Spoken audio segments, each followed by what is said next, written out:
name's Harvey Simon. I work for the Environmental Protection Agency. I'm currently the Geospatial Information Officer, and I've been doing that for about 8 months. Before that, I was chief of the branch in EPA that's responsible for implementing our geospatial platform effort. And before that, for about 25 years, I was a regional GIS coordinator in EPA's Region 2 office. That covers New York, New Jersey, Puerto Rico, and Virgin Islands. And in the course of that, I dealt with a lot of different GIS work for the region. Basically, every program that EPA does has a regional component. Also was heavily involved in emergency response work from World Trade Center to Katrina, Deepwater Horizon, and many other exercises and drills. Before that, my background is in oceanography and biology, and I came to GIS in EPA by arriving and being kind of disappointed in the early 80s in how little tools we had for analyzing data and visualizing data.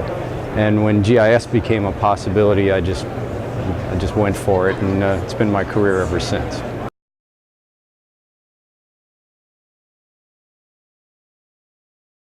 Geoplatform.gov is the national geoplatform effort. It's an effort to do something that we haven't had in geospatial in the country before. A lot of earlier efforts have been about cataloging data and making it searchable and findable, but often once you found the data, one, it was really hard to sort through, and two, it was almost impossible to use because you couldn't just automatically just lay it into a map. Geoplatform.gov mixes a hosting environment and a way to integrate different data sources with a way to socialize around maps.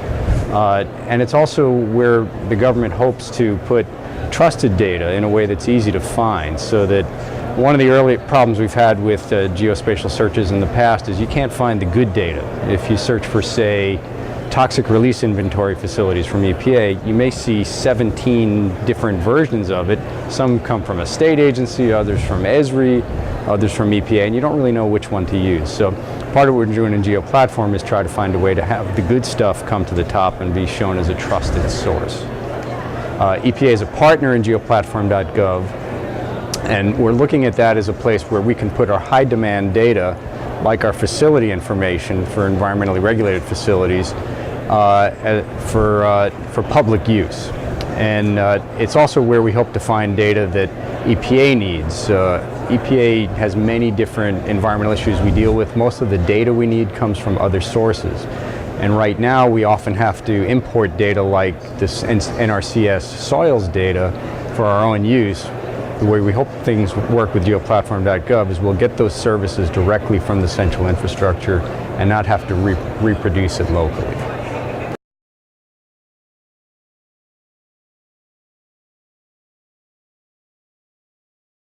Well, in EPA, we've been kind of a test bed for Geoplatform. Jerry Johnston, my predecessor, has moved on to Department of Interior, and he's managing the national Geoplatform.gov effort.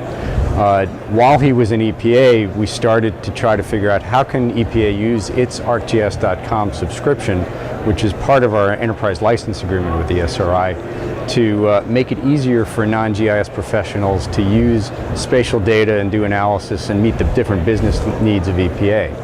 So since May of 2011, we've been working on that. In this past year, we did formally announce its availability. We have over 500 users within the agency. We also have a number of business line pilots around enforcement targeting, environmental justice screening, community grants, that's putting a place of performance for grants. In the past, EPA hasn't really known what the impact area of the money it gives out. And a number of other ones, including TRI, drinking water. So we're really trying to see how this collaborative technology can help us drive the business of EPA around spatial data.